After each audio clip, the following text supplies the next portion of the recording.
Hi, I'm James Eade, president of the Eade Foundation. You can call me Jim. And I want to talk a little bit about the Eade Foundation. The Eade Foundation is trying to build communities through chess. So if you play chess, we don't care what language you speak, we don't care where you're from, you're part of a chess community. And if you're part of a chess community, you're never alone. So I think that chess is a great thing to do, and that's what the foundation is all about, because it's a gift that you give to a kid that lasts a lifetime. It's an educational tool when they're young. It's a pleasant pastime when they're in middle age, and it's a solace in old age. You don't worry about your doctor bills or your hospital appointments or anything like that when you're playing chess. It's a world unto itself, and it's a language that is universal. If you know how to play chess, you can play no matter what language you speak. And if you know how to play chess and you can get online to play chess, then you can play anyone, anywhere in the world, even if they don't speak their language. And online chess is the topic of today's Chess Files. I want to talk about the chess files. The answers are out there. And today's question is, can you teach chess online? And my guest today is Grandmaster Joel Benjamin. Joel, thank you for coming to this program. Oh, my pleasure, Jim. Thank you. And I really wanted to ask you the question, can you teach chess online? But before that, I wanted to, I don't think you need any introduction to the viewing audience. Hi, Mom. And but I do think that people may not know all of your accomplishments, especially that you were the U.S. junior champion, the U.S. champion, and then you have recently become the U.S. senior champion. And no one has ever done all three. Is that right? Or am I making that up? That's true. Although it has to be said that the senior invitational championship has only existed for 2 years. So I had the best chance of getting in there. But there was a senior invitation. That was a senior open, I guess. Senior open, yeah. I haven't won that yet, but okay. Maybe in the future. I played that when I was first eligible. I haven't played since because guys like you started to become eligible. I had my chance when I turned 50, and I finished tied for second. And then Larry Christensen turned 50, and it was all over for me. And now guys like you are turning 50. That's not fair. For a while now. Yeah. Well, I would like to introduce our other guest. Harold Scott. And Joel, why don't you do the introductions for me? Yeah, well, Harold is an old friend of mine, from the chess business and the rock music business. And recently, Harold had an idea to put together a company for online teaching, and he and his partners decided to bring me in. So now we're getting started with that. We're pretty excited about it. So we'll welcome the president of the American Online Chess Academy, Harold Scott. Hey guys, Harold. So you're the president. That means you're the grand fromage, the big guy at the company. So tell me about how did you get the Mets fans speak. Yes, but how did you start the company? How did you come up with the idea? How did you go about it? Tell me a little bit about how you began. Sure. It was shortly after COVID took over the world here. And, I was a very active, still am an active teacher in the New York City area. And I'm also a tournament director, senior tournament director. So I was out there coaching a lot, teaching in schools, directing a lot. And all that kind of went by the wayside. So with COVID, I said to myself, well, we're in this online world as schools were transitioning to online teaching. And I said, it's got to be an online academy. So I decided not to just sit on my duff, and I had to do something. And so first thing I did is I reached out to some also old friends of mine, Paul Ascalese and Roger LaFleur. They had a business on Long Island called the Long Island Chess Center. It was a brick and mortar teaching facility, and cool. COVID put an end to that. But they already had the structure. Yeah, they already had the structure of a business.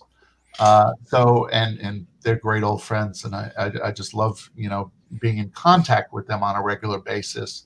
So I told them of the idea that I had, and they were very hip to it. And then as we started getting going, I said, guys, wait, I have a very strong idea. And that was to bring Joel on, because Joel obviously is a name that most chess fans in the United States are familiar with here. And they obviously, because they're in my age bracket, and they were fans of Joel's for many, many years, as Joel was a top player in the U.S. Who wasn't? Who wasn't? Yeah. Oh, shucks. These guys were following the U.S. Senior Championship round by round, because it brought them right back to the good old days, and Joel at the top of the list competing. So we all were. So I don't think I got a stitch of work done those few days that he was involved there. I was following the rounds religiously. Yes. Joel, so I hit Joel with the idea, and of course I've worked at a school in New York City with Joel for the past 3 years, where we'd be coaching together at national events, state and city events. And so not only did I know Joel for many, many years, but I got to see him work firsthand with children of either an advanced level or a very, very basic level, young players who are very new to the game. And of course, I was very impressed how he can work with such a wide range of students. Not every grandmaster has teaching skills. That is so true. Yes. Some GMs can be poor in their teaching because they understand chess at a level up here, and it's yes. Hard for them to bring it down to the level of the masses. And Joel can act like a child, so I know that he can relate. but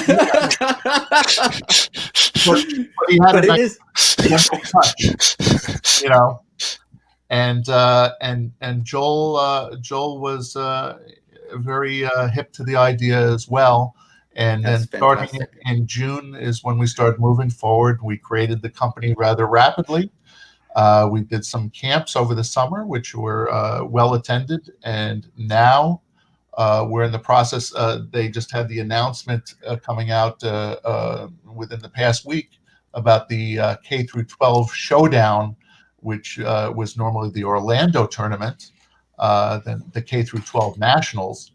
And so we're putting together a prep session for that, which is going to be over the Thanksgiving weekend, so people can cram in, some knowledge over that weekend as last minute prep for the nationals. I'm familiar with the traditional chess camps that go on in the summer. How did you handle it this year? Oh, it went very smoothly, actually. We built our website. We have a functioning playing room or tournament room on our website, and through the use of Zoom technology, it was very good. And one of the nice features about our camps was that we were able to have students play games, and then immediately upon the conclusion of the game, we put them into a breakout room with Joel, and Joel was able to do analysis of their games with them. So we kept on rotating players in who, upon conclusion of their games, they were going through that. Now, naturally, we also had teaching sessions to start off with, and then Sure. when we went to the playing session, it was provided with a GM analysis. So it was a wonderful experience and well received by the students who attended the camp. It sounds fantastic just conceptually, and I take your word that people really got a lot out of it. But I wonder, do you have a URL that people could go to your website? I don't have it to show people. Yeah. Could you just... Yes, AmericanOnlineChess.com. Okay. AmericanOnlineChess.com. I can remember that. So people at home, I think you can do it. American Chess Online is a place where you can go to learn, to play. Yeah. We have tournaments, and also we do these little camps. We do group lessons. Of course, we do private lessons as well. But it's good, and we wanted to create the beauty of having this online chess academy is, when we did in-person camps and things like that, we were limited to the New York area for the most part. I know Joel travels to different camps across the country, but it is a national a thing where anybody from California, where you're located, to Texas, to Chicago, to New York, can come and be a part of it. So we wanted to, when we created the name, we wanted a national name, with national appeal. So the American Online Chess Academy is what we came up with, and we thought it was a good name that we could turn into a brand. Terrific, Harold. I just tip my cap to you for thinking of it and making it happen. But my question, thank you. My question is to Joel. I get a concept of how this works from Harold's point of view. How about teaching online? Is there a difference between? I imagine there is a difference between an online experience of teaching and in-person teaching. But can you tell me about the difference? Does it really matter? Does it make a big difference? A little difference? Tell me about that. Well, I've been in the teaching business for quite a while. I've had a lot of private students, and I've had students online and students in person. A lot of people, kids, parents are a little wary about online, but in so many cases, I had to give a lesson online to one of those students. And almost always, once they took an online lesson, they never went back. They realize it's better. You get more done. There's no, resetting the pieces. Like either if you're using a board or using a demo board. I mean, demo boards, that is so 20th century, right? I mean, remember like Shelby Lyman didn't know where to put the pieces and all that. I mean, Shelby. I was so tired of that. Here you could just, Shelby. Yeah. You click a button and you're at the position you want. Exactly. And so it just works better. Like I found that in the private lessons, it works better. And when you're working with a group, I think it's a lot easier to handle that as well. Yeah. We have an excellent classroom. We have, where we have the lessons loaded onto our site, and we can pull them up very easily. And we also have a great playing facility that just, we can set up games very quickly and watch all the games, so we know what's going on. And as Harold said, at the end of the game, you could do the breakout sessions and analyze.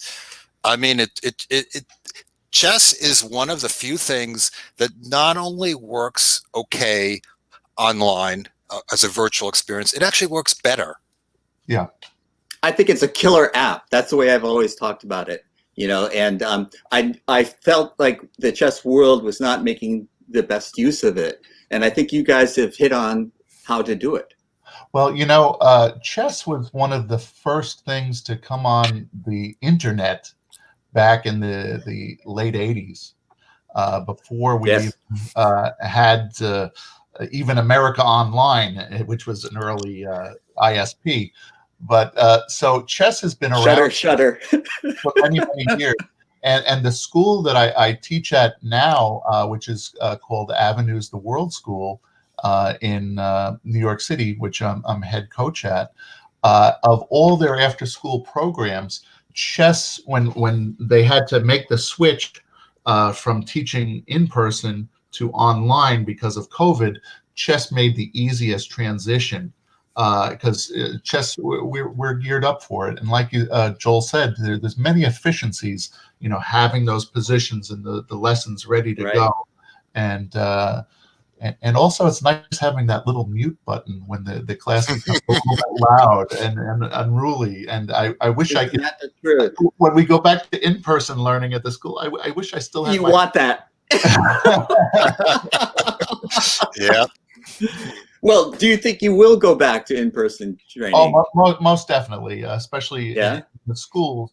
But I will say, Joel was, the majority of his students have been online students for his private students over the recent several years. My experience is a little bit different. I had a lot of private students in the New York City area, so after I do an after school or on the weekends, I'm traipsing up and down Manhattan, trying to get from lesson to lesson. I remember what that was like. Yeah, Yeah, and yeah, even sure. I have a student in Brooklyn that I would go to, and I live up in the Gotta take Bronx. the A train. Yeah. The A, the 1, 2, 3, Yeah, 4, 5, 6, yeah. right? And, Yeah. and so I don't know that I will go back to that level of craziness. Now, I will offer. There's some people that may not have their heart set on online learning. But the majority of people are embracing it nicely. So I might keep one day a week where I do in-person lessons, maybe on a Saturday or something like that.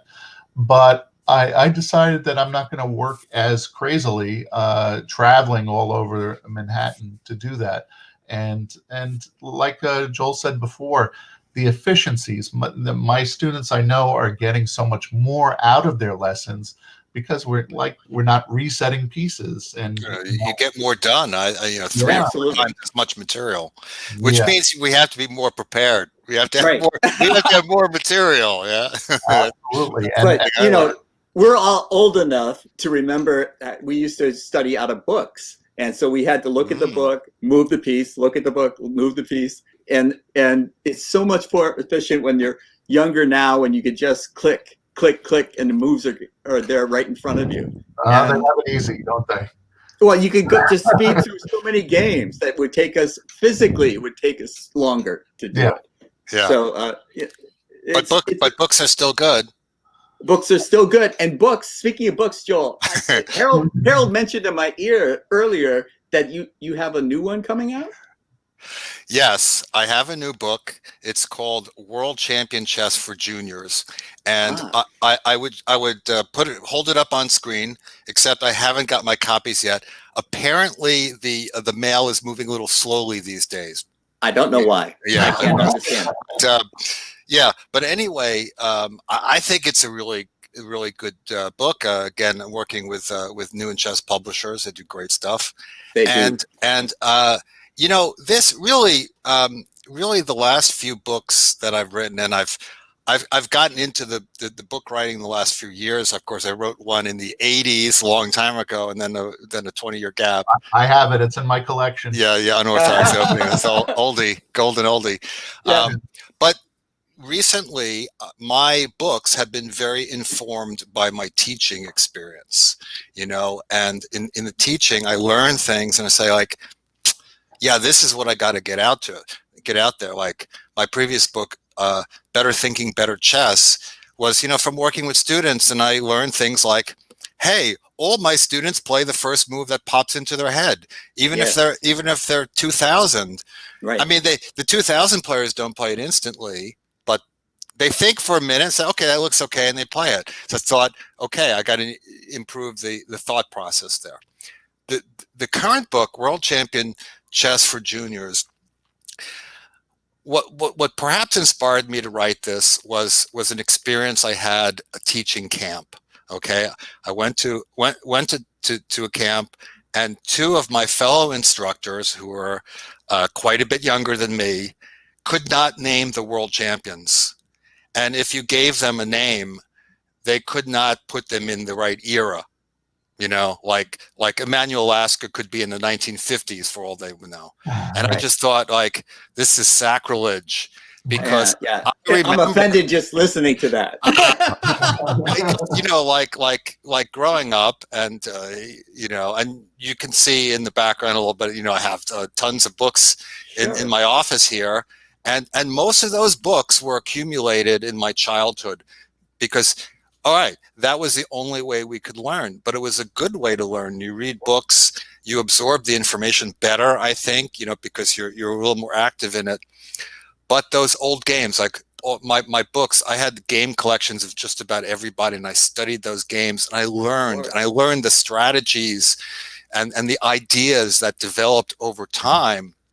And you see nowadays there's a lot of talented young kids who are like 2,600, can be 2,600 on tactics tests because that's all they do. They're like, I'm a massive tactical player, but you get a position, give them a position where there's no tactic, and they're not really sure what to do, So it's I think that players need more balance. Now, that's why I called it World Champion Chess for Juniors, because I really, really, really want young players to read this, learn some history, and appreciate the development of ideas over time, the standing on the shoulders of giants that we do. Right. But I also want to say that, like old guys like us will like this book too, because there's a lot of great games and history and stuff and they'll probably, appreciate some of the shots that I take at the young people. And of course, oh, I got to get it now. There you go. So it is actually out now, even in the United States. So you can order it from wherever people like to get their books from. They can order it now. I got the Kindle version just the other day, and I have like zero. See, he's seen it before me. Yeah, well, I was curious as heck to see it, and I have a fairly large repertoire of classic games that I show students, and I just wanted to see Joel's take on that, on which games he thought were important games to show. So I'm adding. As we speak, games to my repertoire of what I may educate students with.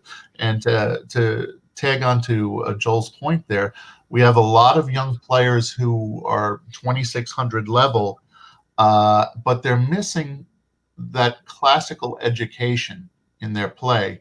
They can spot things very quickly. They're brilliant at bullet chess and things of that nature. They're wonderful tactically. But, can they play typical positions that arise that, players like Karpov and Carlsen have that knowledge of these are how you treat those positions.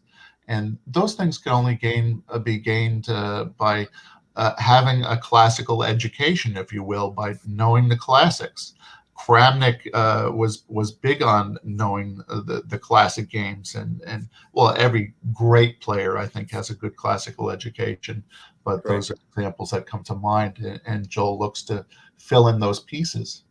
Well, I think that's excellent, because we go back to the times of Morphy and we see the games, and then we see the times of Steinitz where he tries to make a systematic approach to it and get a set of rules, of principles of play. And then it's really well documented in Taras's The Game of Chess, which is still useful even today. It was written in the first part of the 20th century, but it still has good fundamental principles. And then you see the hypermodern school, but you can't really understand the hypermodern school unless you understand the Steinitzian approach. And why Nimzovich was so sure that he was finding a different system that was better. And he called it my system.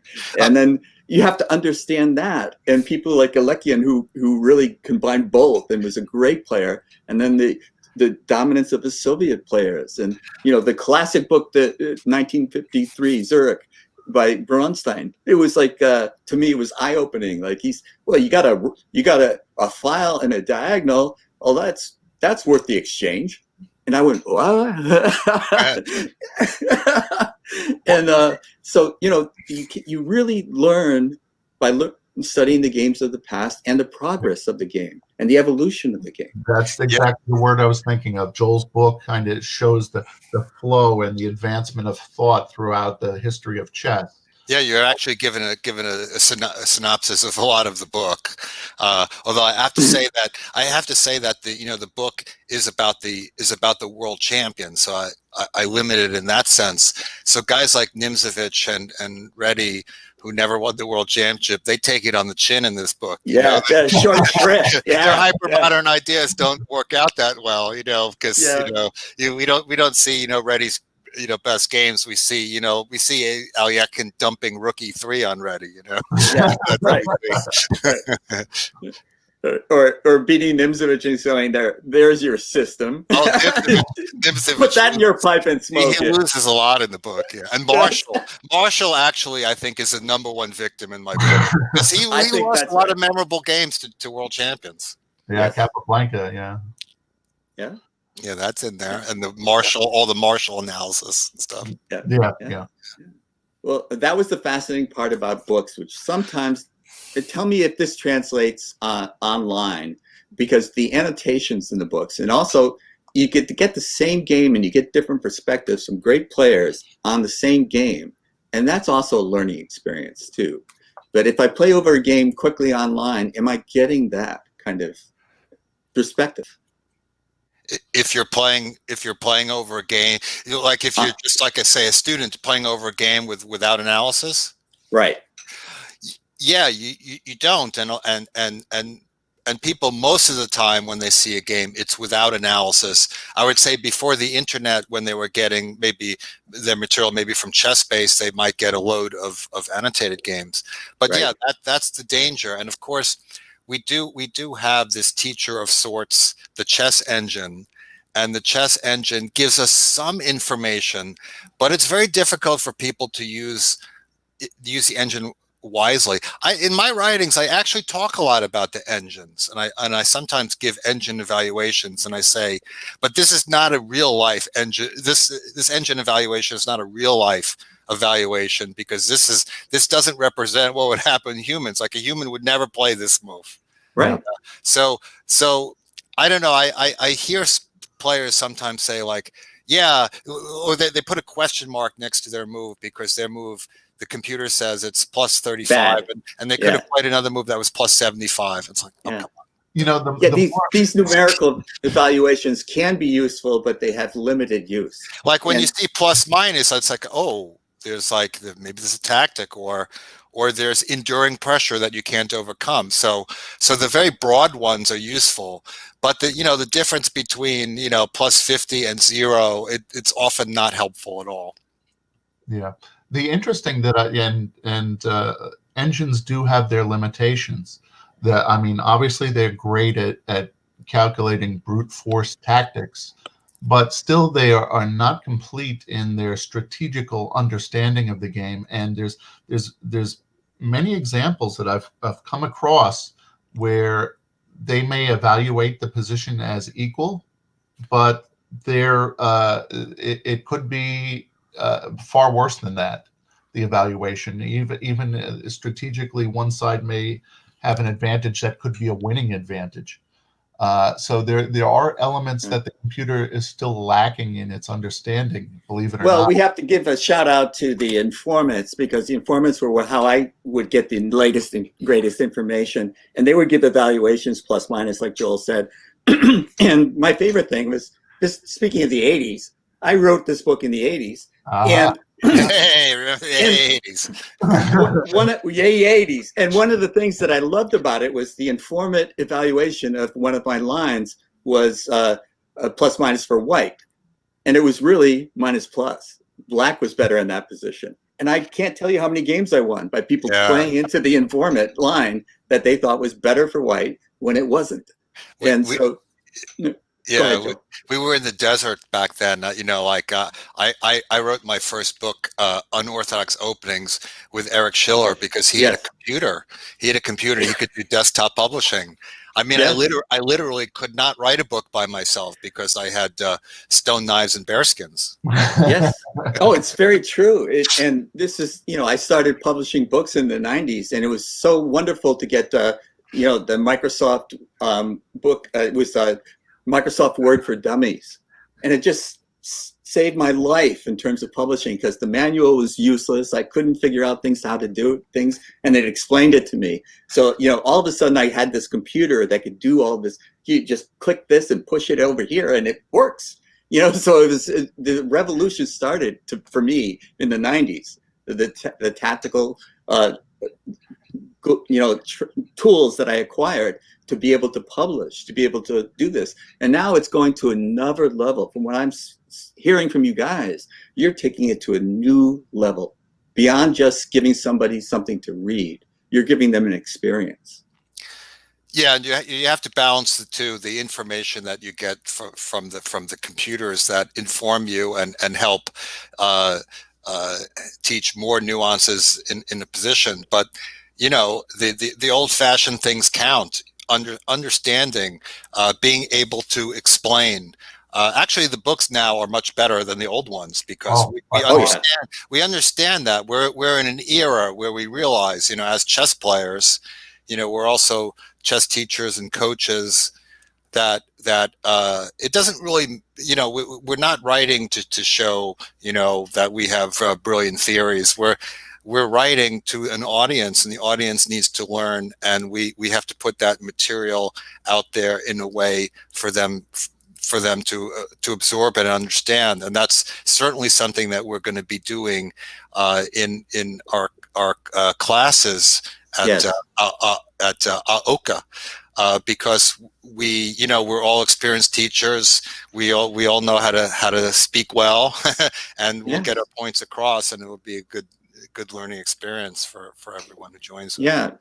Me speak pretty one day, but I do think that what I was getting at is the experience of actually being online with Joel Benjamin telling you about what he thinks about the moves that you played in your game. Well, That's awesome. Well, yeah, I mean, the world has been shrinking for a long time. It's now possible for players to come from small towns and small states and become good Yeah. players because they have access to the coaching. But this provides a platform that anybody out there can potentially join up with.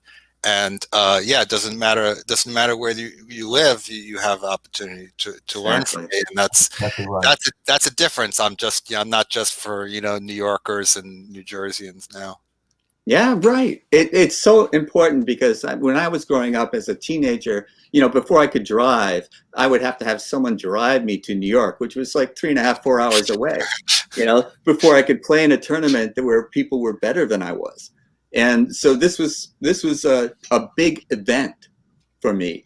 And now I can just dial up and talk to Joel Benjamin, and it's like, what were the chances of me doing that when I was 15?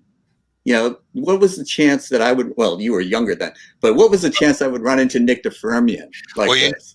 Jim, in the online teaching business, most of the work is with young players. It's in schools, and juniors are very avid in taking lessons. But we also plan to do things for adults. We plan to have adult classes. Those are a little bit more difficult to organize because the people are more spread out. But I think that's something that we can hit on, a really untapped resource in chess, that adult players can get together in groups and they can learn the things, and they know what they want to learn, so we can work on, what you can target the information that they need. Target that information, and it's really kind of harder for them because other than contacting someone for private lessons, there isn't really so much out there. So I'm going to try to appeal to the chess population broadly. Yeah. I think that's so good. It warms my heart to hear you say that because Joel and Harold, one of the things that I've been trying to do for the last 20 years is to get chess into senior centers, because I think that this is an untapped resource, and there's evidence that, of course, it can't stop a disease like Alzheimer's or dementia, but there's evidence that it can slow the effects. Yeah, and I could speak exactly for that. Jim, our mutual friend, Beatrice Marinella, yes, she has a organization called Checkmate Dementia. I'm on that board. This is why we're talking everywhere. So, and Beatrice has had me do classes for Checkmate Dementia, and I've done in the senior centers. There was a daytime class that I did at the Marshall Chess Club, and my experience with that was very positive and fulfilling on my standpoint, because I saw senior people and how they are embracing learning this idea of chess, and it was wonderful to see. I would love to see an expansion of that program. I'm a big believer in that. I would like to jump in and just talk about seniors for a little bit. Of course, as you mentioned, Sure. beginning of the show, I won the senior championship, which I'm very, very excited about. But Yeah. senior chess has revived my career. I mean, I've been, sort of relegated to being a coach and an author, and I love those things, but I Yeah, also sure. enjoy playing, and Right. I Right. feel my skills are still pretty sharp, the long open tournaments with all the rounds and, It's Goichberg crowding tiring. everybody together. I Yeah. just can't do that. Yeah. But I played in the World Senior Team Championship, and we three-peated. We did the trifecta of Yeah. 2018, Tip of the hat. 2019, 2020. A pandemic couldn't stop us. That's right. It stopped the full completion of the tournament. They only got through 7 rounds, but we were the Right. winners. So, Yeah. so I'm a triple gold medalist because of that. And I love the senior shows. But also, last year I played in the Senior Open, and I made a family trip of it. We drove out. Yeah. We stopped in Cleveland, went to the Rock and Roll Hall of Fame, Canton, Yeah. football and all that, Of course. and then went on to Chicago, and I played in the tournament there. And so, the moment I step into the Senior Open, it's like, they're fanning me with palm leaves, it's I like, know. because they remember everything Yeah. I've done. They Yeah. know who I am. Yeah. I'm not just like, hey, did I see you on chess.com once? It's Yeah. not Right. like Yeah. the one time I was on chess.com.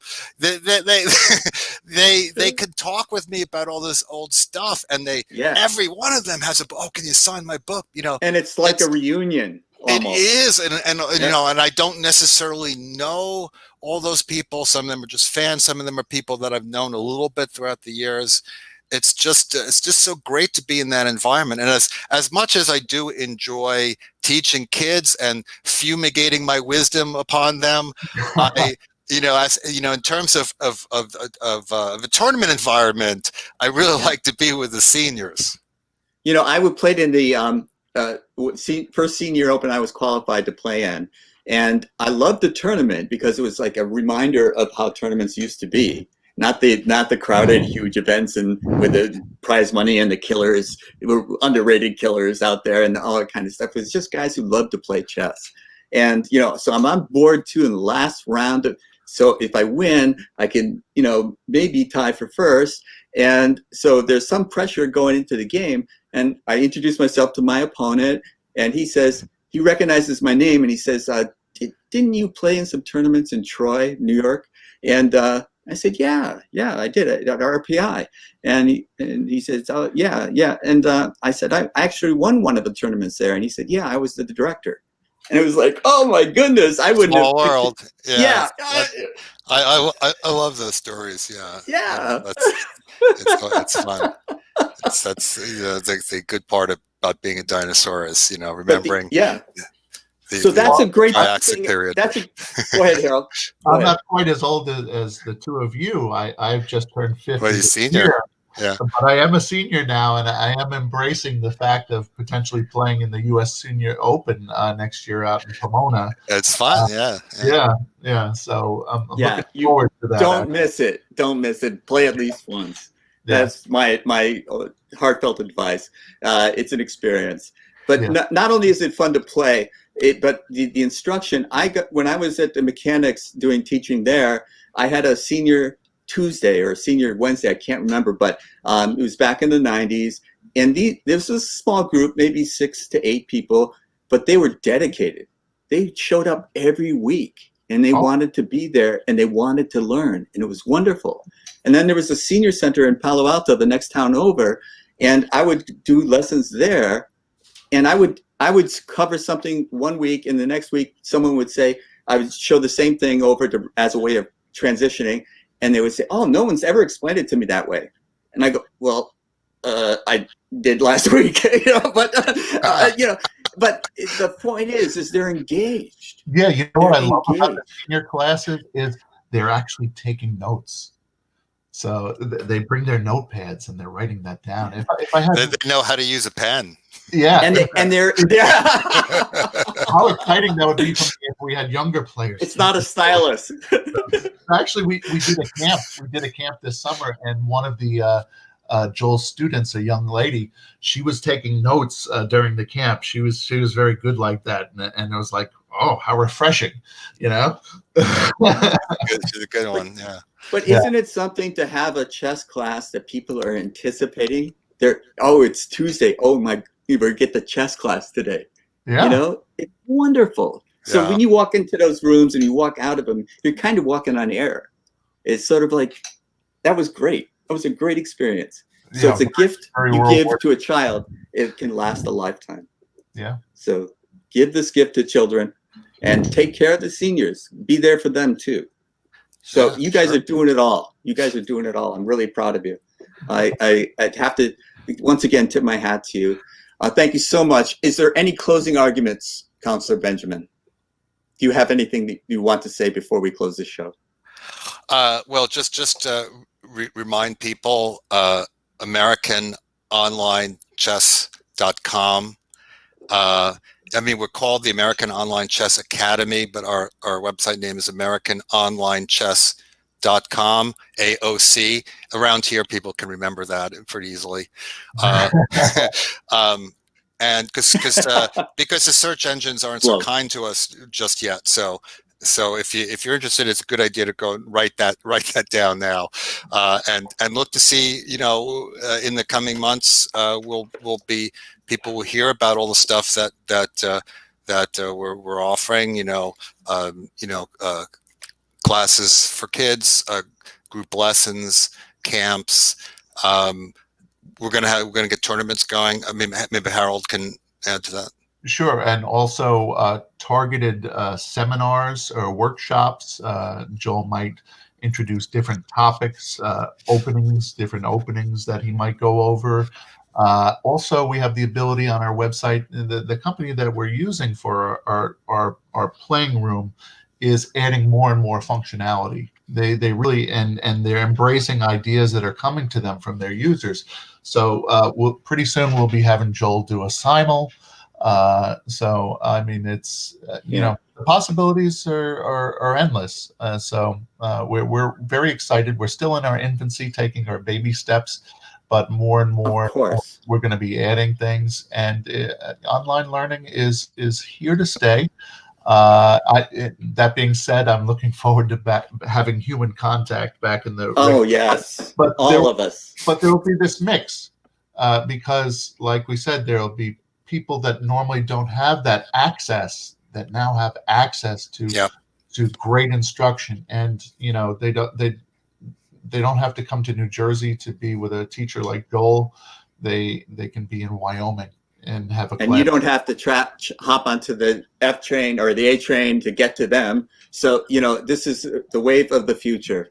I really believe this. It's the way to give access to people that didn't have access to it. It's the way to build the communities now. And if you're part of the community, you're never alone. So even if it's just logging on, you make contact. This is so important. You guys, I wanted to have you guys on the show just because I think this is so important and is the future. What you guys are doing is very impressive to me, and I wanted to just be able to tell you that to your faces, even though it's not in person. Well, thank you, and we want to extend the compliments to you. You're doing great things with your foundation as well. Thank you. And I think this show is also very useful to get all this good stuff out. I've seen that you're an equal opportunities spreader of the word, to promote chess in all possible ways. And when we work together doing that, then by the way, to speak about promoting chess, how about the Queen's Gambit? Oh yeah, I knew Queen's that. Gambit. Awesome. Yes. I mean, I've managed to get through the first 4. Is a problem. First of all, tough to get my kids to go to bed, and then I can watch it with my wife. and she's tired, so she falls asleep. So it's very hard to get the shows in. So we watched 4 shows, You're a and slacker. then we had to watch Steve Kornacki all the time. Yeah. In a few days, when that dies down, we'll watch the last 3 episodes. I've only got through 3, but so Yeah. you're ahead of me. But yeah, it's great. It's a great show. But I've gotten calls and texts from lots of friends who don't play chess, and they say, "Oh, we love the Queen's Gambit." So that's really helping. Also, a shout out to Bruce Pandolfini, our friend, who was a consultant on the show. Well, he's a genius at that. He also did that work for Searching for Bobby Fischer, and he designed that sequence where Josh makes a queen and skewers and wins the other queen. That. Yeah, and the chess is actually very well done. A lot of times in the filmdom universe, the chess is botched. It's not completely right, but it's in the ballpark. What comes to mind is a Pawn Sacrifice with Tobey Maguire, and he's looking through Shakmani Bulletin, and he's playing a move like A4 on move 1. I mean, that appeared. That's just laziness, really. Never. Yeah. Or Dan Lucas's bugaboo is the misaligned board. Board wrong, yeah. The dark square is in the right corner. We all have our little things that set us off, but it is a great show, and it is helping to popularize the game. And I think it couldn't happen at a nicer time for us because we are in this shutdown because of the pandemic. We have to reach out in different ways than we used to, and it turns out that it can be more effective. Go ahead, Sarah. And maybe I'm a good promoter of Joel, but Joel also has a YouTube channel where he's doing lessons. It's a nice, interesting angle because he's doing lessons where he's going over classic games, and his son is sitting right next to him, and it's like he's having the father-son experience. It's Joel. Joel Benjamin Teaches Chess is the name of the channel. Channel name? Joel Benjamin Teaches Chess. Yeah, and I thought about getting into the 21st century. Creating online presence. That's what you got to do now. So I'm not really a Twitcher like Hikaru. So it's not really my Twitter. thing. Yeah, Twitch. Yes, yeah, he twitches. Yes. He's doing this live streaming stuff. Yeah, that's what we used to do. Yeah. And his his stepdad used to do the twitching in the tournament and all that. But anyway, he's doing fantastic with it. But that's not he for is everybody. doing fantastic. But I like to do something a little instructional. I prefer to put together videos, something that's maybe edited a little bit, just a little bit tighter. And my colleagues at AOCA were very supportive of this idea. Yeah, you should do that. And then a friend of mine who isn't even a chess player, he proposed the idea of doing videos with Aiden. And Aiden is he's a bit of a chess player himself. He's played in a few tournaments and then kind of lost a little interest in competing, but probably would be about 1,000 strength if he put a little time in it. And I think it really helps because what I want to do is I want to make of course I want to get zillions of hits and all that and lots of subscribers, but what I want to do, I look at a lot of the videos out there, and there's a lot of videos that people watch. There's a lot of presenters who are deadly boring. Even grandmaster. I don't think there's really that many grandmasters. There are a lot of grandmasters doing the live streaming type stuff. I don't think there's a lot of them that are doing these videos and doing them at a high level. I don't mean high level like high rating, but quality instruction and entertainment. So that's what I'm trying to do. I'm trying to give like small doses of education with some entertainment. And my son is very good at making jokes, even making fun of the old man sometimes. Yeah. Goes to the territory. Very lightly scripted. But also the thing is that with existing technology, the chess technology and the recording technology, and the fact that my son, by watching a zillion YouTube videos, knows how to do all this editing, which totally befuddles me. Right. It's Good. real. It's actually real easy to. It's actually real easy to get into.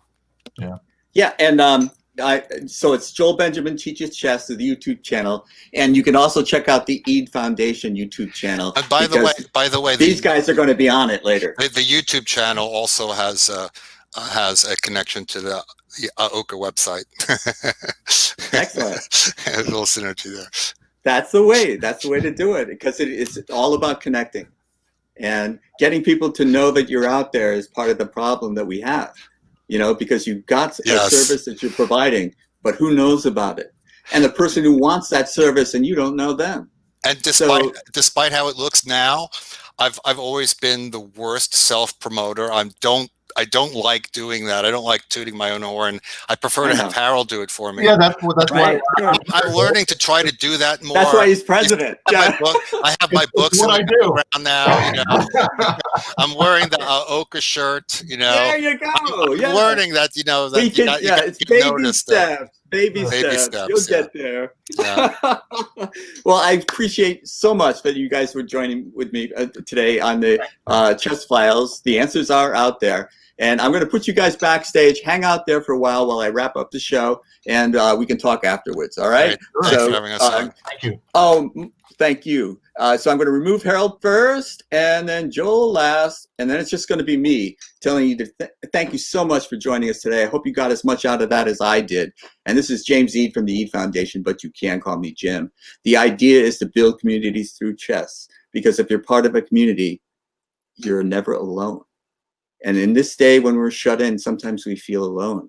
The pandemic has forced us to not have as much human contact as we have had in the past. And many of us, including myself, miss it.